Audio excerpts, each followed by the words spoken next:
প্রশান্তায় বেদান্ত প্রতিপাদিনে নমস্তু অবেদপদায় জ্ঞান বিজ্ঞান প্রদীপ্তয়ে। আজকে আমরা যে শ্রীরামকৃষ্ণ ধ্যান অনুভবে আজ এই শ্রীরামকৃষ্ণ বেদান্ত মঠে যে আসন, এই আসন থেকে সকল মহারাজদের আমি আমার প্রণাম জানাই। পরম গুরু শ্রীরামকৃষ্ণের সেই চরণে সাষ্টাঙ্গে প্রণাম জানিয়ে শুরু করছি আজকে আমাদের বিষয় শ্রীরামকৃষ্ণ ধ্যান অনুভবে অহংকার দূর করা। কি করে আমরা আমাদের মনের যে অহংকার, যে অহংকার আমাদের সর্ব শরীরকে, মনকে, সমগ্র রূপটাকে যেন গ্রাস করে নেয়, সেই যে অহংকার, এই অহংকে আমাদের দূরে সরাতে হবে। আমরা কখনো কখনো মনে করি আমি এই কাজটি করছি, যে কাজই করুন না কেন সেই কাজের যে অহংভাব, আমি করছি, আমার কি সাধ্য যে আমি আজকে একটা কর্মকে সম্পাদন করব, সেই কর্ম সম্পাদনে তাঁর সেই প্রাণময় কৃপা, আশীর্বাদ, শক্তি সর্বত্র কাজ করছে। কিন্তু মানুষ বলছে আমি করছি, আমি কোনো কাজ করবার মতো সেই অনুভব, সেই শক্তি সঞ্চয় কোথায়?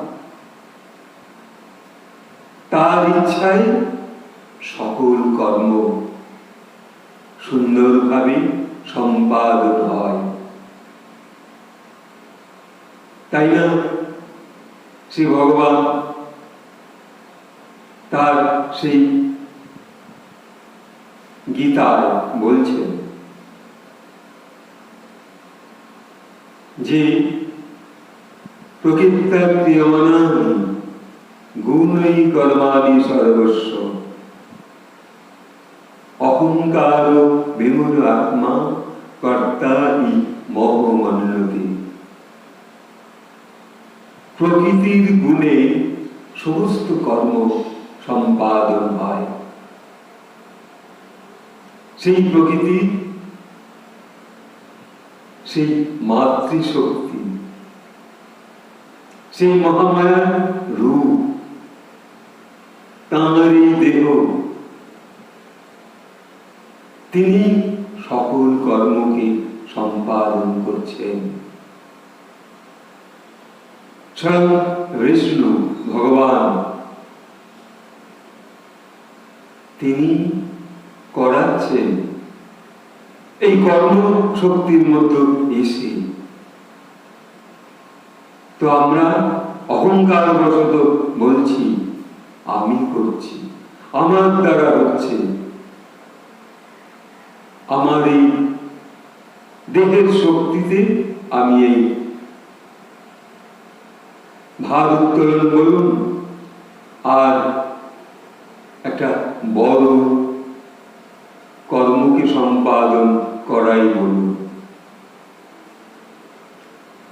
একটি সংগঠনকে তৈরি করা, আশ্রম, মনোভাবাপন্ন মানুষদের সেখানে তাদের মতো তাদের শিক্ষা দেওয়া, পরিচালনা করা, তাদেরকে নিয়ে আপন স্নেহ যত্নে তৈরি করা এবং সেই তার মতো তখন সেই রূপ তৈরি হবে। এমন এক সময় একজন ভিক্ষু, সে বিভিন্ন আশ্রমে গিয়ে তার ওই ভিক্ষা যখন তার সারাদিনের যেটুকু দরকার সেইটুকুই সে ভিক্ষা করে, তার যেটুকু তার কর্ম সম্পাদন হয়ে যাবে, অর্থাৎ তার উদরপূর্তি, তার সংসারে যে গৃহিণী তার বেশি সে করবে না। যখন দেখল আমার এইটুকু সম্ভব হয়ে গেছে, ব্যাস, তারপর সে বিভিন্ন আশ্রমে গিয়ে সেখানে ঠাকুরের আসনে প্রণাম করে, কোথাও বসে ধ্যান জপ করবার সদিচ্ছায় সে ঘুরে ঘুরে বেড়ায়। তার উদ্দেশ্য, আমি যা করছি আমি তা করছি না, আমাকে তিনি করাচ্ছেন। তাই তো সে বারবার বিভিন্ন কোনো মঠে, কোনো আশ্রমে গিয়ে, কোথাও কোনো কালী মন্দিরে, কখনো বা সেই গঙ্গার তীরে, কখনো দেবী ভবতারিণীর সেই চাতালের বাইরে ভিক্ষা হয়ে যাওয়ার পর এই তার কাজ। এইটুকু কর্ম করবার পর তার মনে মনে প্রকাশ হতে লাগলো, আমি যেমন সারাদিন এই ভিক্ষায় অন্ন ভিক্ষান্ন, এই যে মাধুকরী করে যে জীবনযাপন করি, আর অবসর সময় আমার সেই পূর্ণ সাধনার যে প্রতিদিনের একটা সময় সে বার করে নিয়েছে। দেখুন, অথচ আমরা কত সময়কে আমরা ব্যয় করি, ভুল সময়কে নষ্ট করে ফেলি, কখনো সময়কে কিভাবে আমরা হত্যা করি আমরাই জানি না। অথচ সেই ভিক্ষুকের মধ্যে একটা আলাপন শুরু হলো, হৃদয়ের সঙ্গে ওই ধ্যানের মধ্যে। সেই ধ্যানের মধ্যে কি দেখতে চান? কোন এক আশ্রমে গিয়ে সে স্বয়ং শ্রীরামকৃষ্ণের রূপটাকে দর্শন করতে চায়। ধ্যান তো সেই রূপেরই এক পূর্ণ ভাবনা। তার মধ্যে এই শ্রবণ শক্তিটা কোন এক আশ্রম থেকে সে অনুভব করতে পেরেছে। তারপর থেকে সে প্রতিটা আশ্রমে মহারাজদের কাছে কখনো দর্শন করে, কখনো সে কারুকে না পেলেও আশ্রম বন্ধ। যদি দেখা যায় এই সময়তেও এই যে প্রচন্ড অতিমারির যে দুর্বিষহ অবস্থা এখনো চলেছে, সেই আশ্রমে গিয়ে দুয়ার বন্ধ, কিন্তু সে তার নিজের দুয়ারটাকে হৃদয়ের দুয়ারকে আমি খুলে রাখবো তুমি আসবে বলে। হে প্রভু, হে জগৎগুরু, তোমার আশার অপেক্ষায় আমার এই দোয়ার খোলা। তো সেইভাবে সে বারবার আশ্রমের সম্মুখে গিয়ে ধ্যানমগ্ন হয়ে বসে। আমরা অনেক সময়কে ব্যয় করে ফেলি, তবুও যেন আমাদের অনেক সময় সেই শ্রদ্ধা, নিজেকে নিজের সঙ্গে কথা বলবো, ভগবানের সঙ্গে একটা আলাপ আলোচনা করব ধ্যান অনুভবের মধ্য দিয়ে। আমার কি সমস্যা তিনি সমাধান করবেন।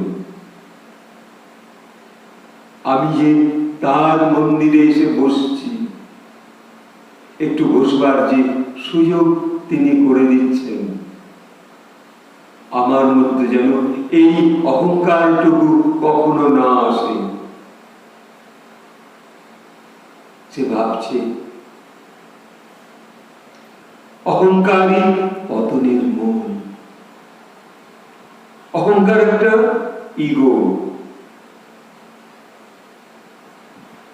এই ইগো মানুষকে অনেক সময় তার সুন্দর পথ থেকে সরিয়ে দেয়। কখনো কখনো কোনো হয়তো বক্তা সে একটা কথা বলেছে, সেই কথাতেই তার মনের মধ্যে আঘাত লেগে গেছে। হয়তো একটা ভেবে নিয়েছে এই বক্তার শ্রবণ আর সে শুনবে না, কিন্তু তার মনের মধ্যে অনুভব হচ্ছে আগে যে কথাগুলো বলেছিল সেগুলো তো ঠিক বলেছিল, কিন্তু তবু সে তার কাছে আসবে না। যে অহংকার একটা প্রাচীর তুলে দিচ্ছে, কিন্তু সেই ভগবান শ্রীরামকৃষ্ণের কাছে সে আসতে চায়। অন্য মঠে গিয়ে সেই আশ্রমে যাবে, সেখানে গিয়ে ঠাকুরের সঙ্গে প্রত্যক্ষভাবে ধ্যানে বসে তার মূর্তিকে দর্শন করবে। কিন্তু ওই যে মহারাজের কাছে বা যে বক্তার কাছে শ্রবণ করেছিল তার কাছে তার যে বিশাল যেন সেই একটা চীনের প্রাচীর মনের অন্তরালে সে গেঁথে নিচ্ছে। আমার সঙ্গে আমার ওই মানুষটির দূরত্ব থাকুক। আবার ওই মানুষটিকে কিন্তু সে ভুলতেও পারছে না, আবার তাকে কাছেও টেনে নিতে পারছে না, অথচ তার কথা মাঝে মাঝে তারই স্মরণে মননে চলে আসছে। কিন্তু অহংকার, মনের অহংকার কাছে যেতে দিচ্ছে না। এইরকম আমরা সংসার ক্ষেত্রে দেখি, স্বামী স্ত্রীর মধ্যে এইরকম অহংকার, ভাই বোনের মধ্যে এইরূপ একটা ইগোর লড়াই। সে এক অনেক উদাহরণে আনা যায়। ভাই ভাইয়ের মধ্যে একটা ইগোর লড়াই। ও ওর বাড়িতে গিয়ে, দুজনেই বাড়ি করেছে, ও ওর বাড়িতে গিয়ে সেবা করবে না, কিনা কখন একটা সে মনো আঘাত দিয়ে কথা বলেছিল। এই যে আঘাত কিন্তু আমরা এই ধ্যান অনুভবে এসে এই আঘাতগুলোকে বারবার আমরা ভেঙে চুরমার করে দিতে পারি এবং ওই যে অহংকারের যে প্রাচীর তা আমরা ভেঙে দিতে পারি এবং সেই মনোশক্তি তৈরি হবে। তারই মধ্যে ইগো এমন এক মনের মধ্যে তৈরি করে যা আমৃত্যু পর্যন্ত মানুষ সেটা ভুলতে পারে না। এমন ইগো তৈরি হয়েছে ভাই ভাইয়ের মধ্যে। আমি সেই লড়ে নেব ওর সাথে, কখনো আমি কোনো বিন্দু জিনিস ছাড়ব না। এই যে মনোহিংসা চলে আসে, এরকম কত উদাহরণ। একটা কথার পরিপ্রেক্ষিতে আর একটা কথা এসেছে, তাই তো সেই মহাভারতের যুদ্ধেও সেও এক কঠিন ইগোর লড়াই। বিনা যুদ্ধে নাহি দিব সুচাগ্র মেদিনী, সেই তো যুদ্ধ। রক্তক্ষয়ী যুদ্ধ হবে, কিন্তু আমি আমার এতটুকু ছাড়তে রাজি নাও।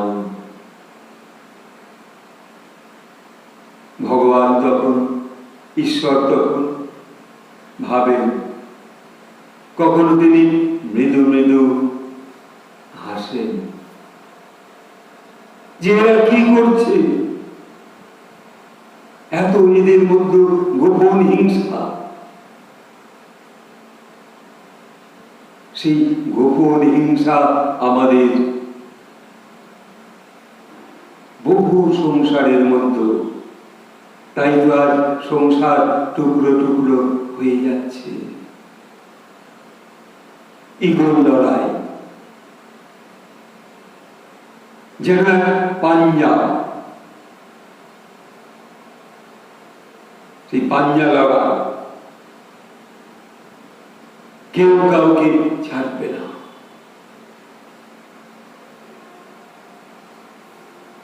সেই যে লড়াইয়ের যে গলাগলি, উভয় উভয়ের মধ্যে যে মল্লযুদ্ধ, সেই মল্লযুদ্ধ আমরা যদি ঠাকুরের ধ্যান অনুভবে আসি, তখন দেখা যাবে সেই মহৎ শক্তি পূর্ণ ব্রহ্ম আজ তিনি আসছেন আমার মধ্যে। পূর্ণতা আমার মধ্যে তিনি দান করছেন,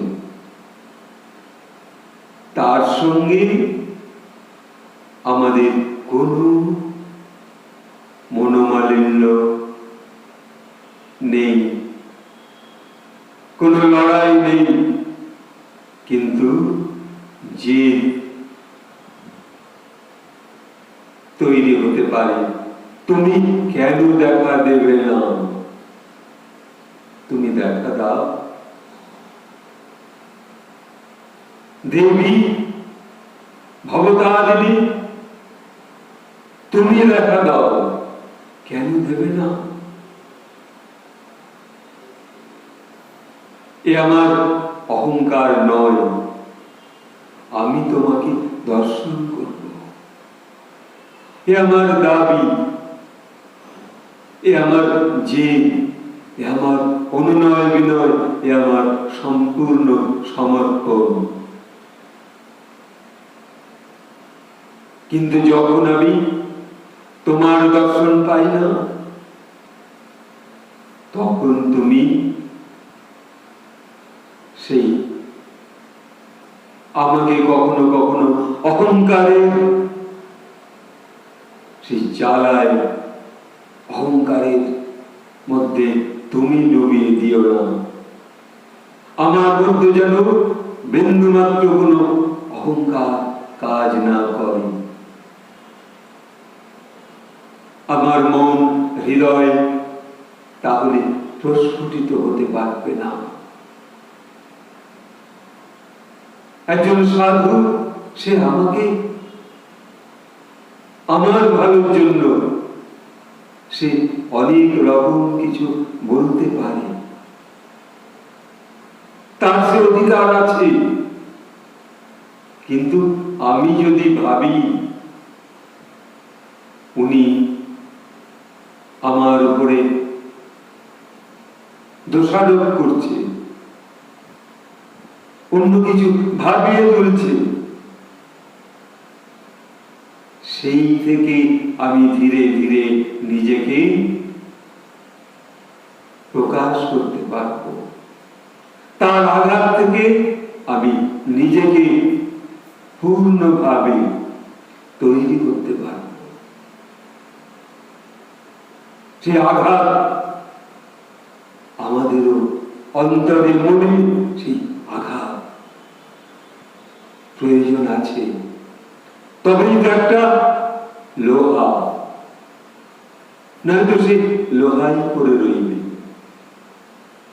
তাকে তো আঘাতে আঘাতে আঘাতে তবে তো সে ইস্পাত হবে।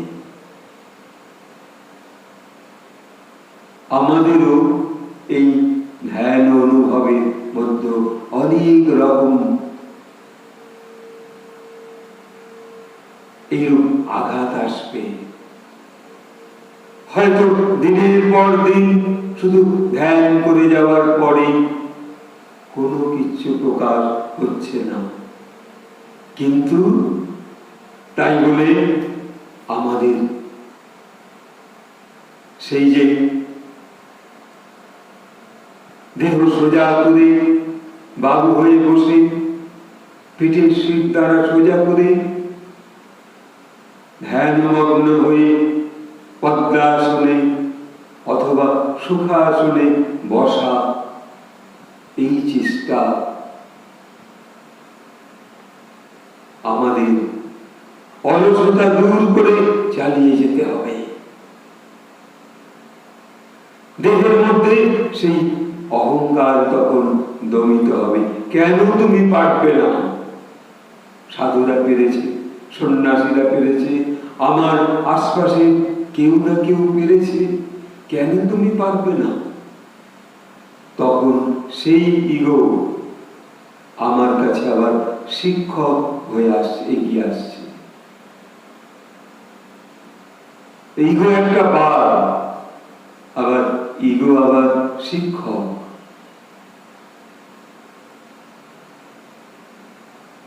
কিভাবে সে আমার কাছে এগিয়ে আসছে? তবে যদিও আমরা এই ধ্যানাসনে পিঠকে, কপালকে, শরীরকে সোজা করে যদি আমরা বসবার যে আমাদের অভ্যাস, এই অভ্যাস যদি আমরা করতে পারি, তাহলে কিন্তু আমাদের মধ্যে অনেক কটা রোগ আপনি থেকে দূরে সরে যাবে। আমরা ধ্যান করি বা না করি, কিছু বুঝি বা না বুঝি, এই যে বসার ভঙ্গিমা, এই বসার ভঙ্গিমা আমাদের শ্বাস প্রশ্বাসকে ঠিক রাখে। কখনো হাই প্রেসার, লো প্রেসারকে ঠিক রাখে। কখনো মনের মধ্যে জড়তাকে ছুঁড়ে ফেলে দেয়, কখনো মনের মধ্যে সেই যে শান্তি বিরাজ করবার শক্তি, ওই পাওয়ারটা এসে যায় যে আমি আমার এই ধ্যানাসনে বসব। তখন দেহের সঙ্গে মনের একটা ইগো, দেহ হয়তো ভাবছে আমি পারবো না, মন তখন বলছে না তুমি পারবে। তোমার মধ্যে সেই তখন এক লড়াই। ধরুন পূর্ণ দেহ এরা পিঙ্গলা সুষুম্না ঠিক পূর্ণভাবে সোজা রেখে যখন আমরা বসবো, তারপর হয়তো মনে হবে এইবার একটু বেঁকে বসি বা হেলে বসি না। এই এক যোগ অনুভব, এই এক রোগ দূরীকরণের পদ্ধতি। অনেকে পুজো হয়ে বসতে বসতে একদম পিঠের শির দ্বারা কখনো কখনো বেন্ড হয়ে যায়, বেঁকে যায়। তখন ওই শির দ্বারা ক্রমশ বেঁকতে বেঁকতে নিচু হয়ে তাকে থাকতে বাধ্য করে। কিন্তু সেই রোগ তখন দেখে মনে হয় মানুষটি যেন কুঁজো হয়ে গেছে। এই ধ্যান অনুভব, ধ্যান শক্তি আমাদের বেশ কয়েকটি অনেকগুলো রোগ থেকে মুক্তি দিতে পারে। মানসিক রোগ তো অবশ্যই, অবসাদগ্রস্ত রোগ, হাইপার টেনশন, এইগুলো তখন ওই দেহের সঙ্গে মনটা সংযোগ হয়ে যায়, আর মন তখন তার ইগোর সেই লড়াইয়ে থাকে, না আমি বেঁকে কাত হয়ে বসবো না, হেলান দিয়ে বসবো না। এই যে মনের দারুণ জেদ, তা থেকে সেই শক্তির সন্ধান আরো তাড়াতাড়ি এগিয়ে আসবে। মনো অহংকার দূর হবে, শরীরের অহংকার দূর হবে। শরীরের মানুষের অনেক রকম অহংকার এমন আছে, কোনো কোনো মানুষ তার শরীরকে নিয়ে নিজেই অহংকার করতে থাকে। কখনো জিমে গিয়ে শরীরকে আরো বেশি সুঠাম করবার পর সে যেন অহংকারে মত্ত হয়ে যায়, তার শরীরটাকে অপর বন্ধু বান্ধব আত্মীয় স্বজনকে দেখিয়ে যেন আরো বেশি অহংকারী হয়ে ওঠে। কিন্তু সে জানে না যে মা গুরু জন যৌবন সর্বম যৌবন গর্বম হরতি নিমিষাৎ কাল সর্বম। সেই যে নিমিষের মধ্যে সেই অহংকার চলে যাবে, চলে যায়। তাই কখনো কোনোভাবে দেহের অহংকার, মনের অহংকার, ঘর বাড়ি টাকা, নিজের ক্ষমতা, শারীরিক ক্ষমতা, শক্তি আছে বলে একজনের উপরে পীড়া দান করব না, এও এক অহংকার।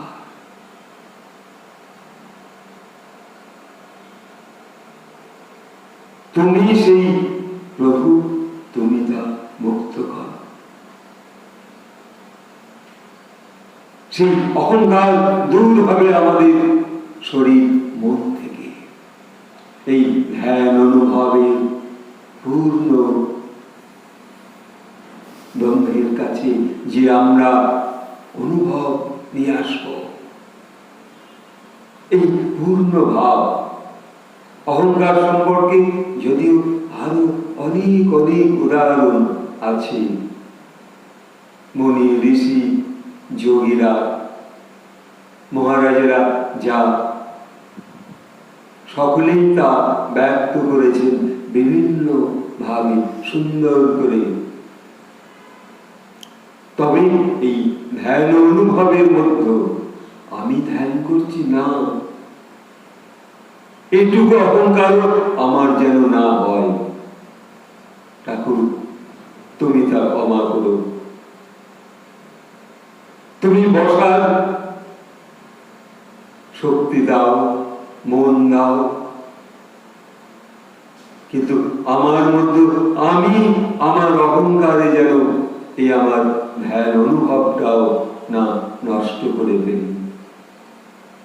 এইটুকু বলে সকলকে শ্রদ্ধা ভালোবাসা জানাই এবং আমাদের নিজেদের মধ্যেই সমগ্র অহংকারকে যেন মনোবল দূর করতে পারি এবং শরীরের মধ্যে সেই স্বচ্ছতা, সেই সুন্দর, সেই আনন্দময়, সেই মিলমিশে ভাব, সকলের সঙ্গে যুক্ত হওয়া, এই অনুভব যেন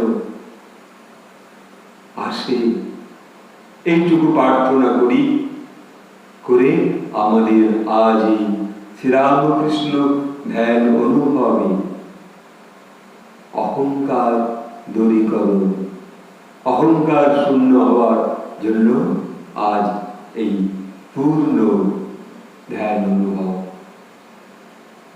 তবে আপনারা যারা শ্রবণ করছেন তাদের সেই আনন্দময় ভাবনায় বলবো, আপনারা আমাদের এই চ্যানেলকে একটু সাবস্ক্রাইব করলেন, একটু লাইক করলেন, একটু শেয়ার করলেন, আর আপনাদের যে অহং বিন্দু বিন্দু করে দূর হচ্ছে সে বিষয়ে একটা কমেন্ট দিলেন কমেন্ট বক্সে।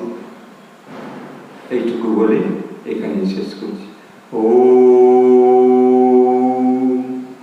স্থাপকায় চ ধর্মস্য সর্বধর্ম স্বরূপিণে অবতার বরিষ্ঠায় শ্রীরামকৃষ্ণায়।